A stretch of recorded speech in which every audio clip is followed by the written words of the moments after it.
Hi, this is Michael Buffer, and let's get ready for Bayloric TV.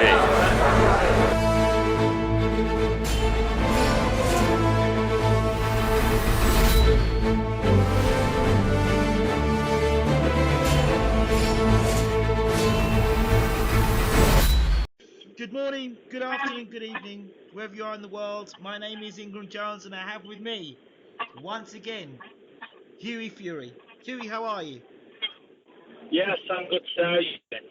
I'm good. It's been a while since we last spoke. Yeah, it has been a while. Yeah, I guess the first thing we've got to speak about is Andy Ruiz putting out that big fight with you. Your thoughts?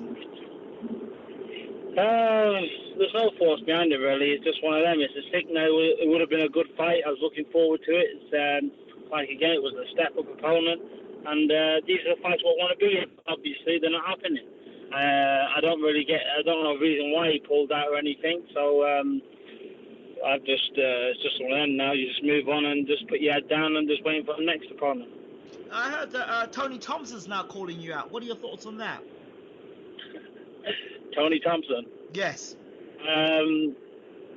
Thoughts on that? I think Tony Thompson's finished, to be honest with you. He's already been around. He's retired, and I think he's just coming out looking for a payday, to be honest with you. Okay. I've just got off the phone speaking to Eric Molina, and we're talking about dates, and he said that he was very respectful of you and of Team Fury, and he had the utmost respect for both you and Cousin Tyson. You any thoughts about that? Yes, Eric Molina is a lovely fellow because he come over for sparring, so I have most respect for him too. Because he's a good fighter. Okay, let's talk about your last fight, the Fred Cassie fight, where you looked distressed in the corner from even round one, where your father, Peter Fury, was really trying to get into you and motivate you during the fight. Talk to us about that experience. It was absolutely horrible. From the first round, my feet were so flat and my body was just like I was like in a different world. Yeah. I couldn't put nothing off. It was like my whole body was like in cement. I just felt like I was just like underwater. It was I felt really really bad. I would come back to the corner and said nothing's working. I don't feel good, and then I just carried on with my boxing and just flicked away with the jab, and that was still working, but apart from that, I couldn't just do nothing. It's like I was just in a completely different mind frame. It wasn't, didn't feel good whatsoever, but it's just one of them. Obviously, I wasn't well, but now I've got over them issues and I'm ready now. So I found out the problems to everything because I went to see a specialist straight after that fight. They said it was to do with the skin. I had a very bad condition of acne contabaga.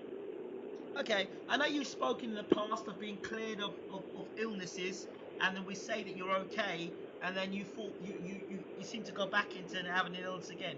Can you confirm this time there's going to be no relapses, and that your career is good to go forward? I also, by the minute, I feel great at the minute. I've just come off all medication, and I feel absolutely on top of the world. Okay. To fight any. Before, I always still felt in that bit of like it was something was holding me back.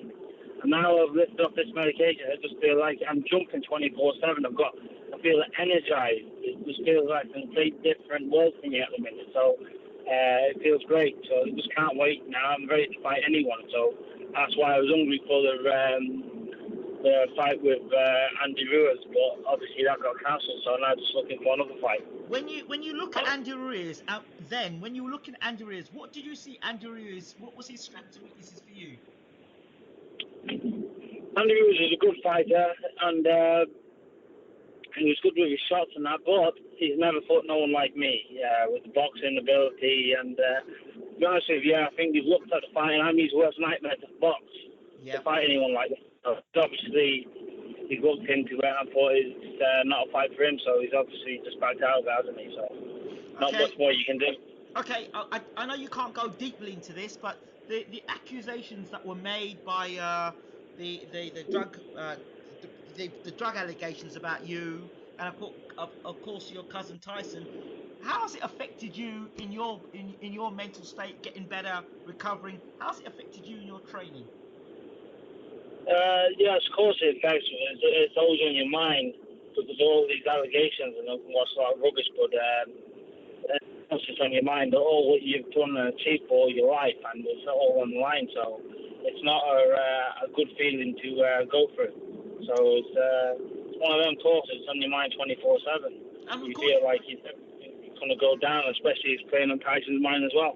yeah, of course, you're in the camp of Tyson preparing for his rematch with Vladimir Klitschko. How much have the external events and the negativity affected camp for yourself and for Tyson? Yeah, it has played a big part, but it's just one of them. You just got to put your head down and get on with it. But it's definitely not easy. That's for sure. Okay, and also I believe there's a hearing coming up before Tyson goes in the ring to face Klitschko. I mean, couldn't they have waited until after the fight? I don't really get involved in any errands or anything, so I don't really know anything like that. So the man to speak to is the boss. You know what that is. I know who the boss is, absolutely. Right. So talk to me about now, when we first spoke to you, you were just about to turn pro. Then we spoke again, and now you've kind of moved on with your career a bit. You're on the cusp of fighting in world class. What do you think Hughie Fury needs to do now to be recognised by the world boxing public? To be honest with you, I'm ready to fight anyone. So I just want a good fight. I've said to my dad and said I'm willing to fight anyone. He agrees. He believes I'm ready as well. So the way I'm shaping up at the minute, he says, yeah, definitely. So I just can't wait, to be honest with you. I don't care who it is. I'm not too really bothered whoever it is. I just want to get in there now and fight because I'm ready to fight all these people. And it's no messing about. I wanted to make a statement with Andy Ruiz Jr. and then, because then that would put me like mandatory position for a title. So I'm not playing games now. I'm ready to move forward. I'm just turned 22 and I'm ready. I'm not messing about. The negotiations between yourself and Anthony Joshua, a fight that a lot of people talk about. How close are those negotiations, or were they just rumours? Listen, I don't get involved in situations with business side or anything. Okay. But I'll leave all that to my dad. I don't really like to know if they're in negotiations or if they're whatever, because it's always one of them. You always think, yeah, it's going to happen, and then it doesn't. So I'd rather not know until it's confirmed and concrete.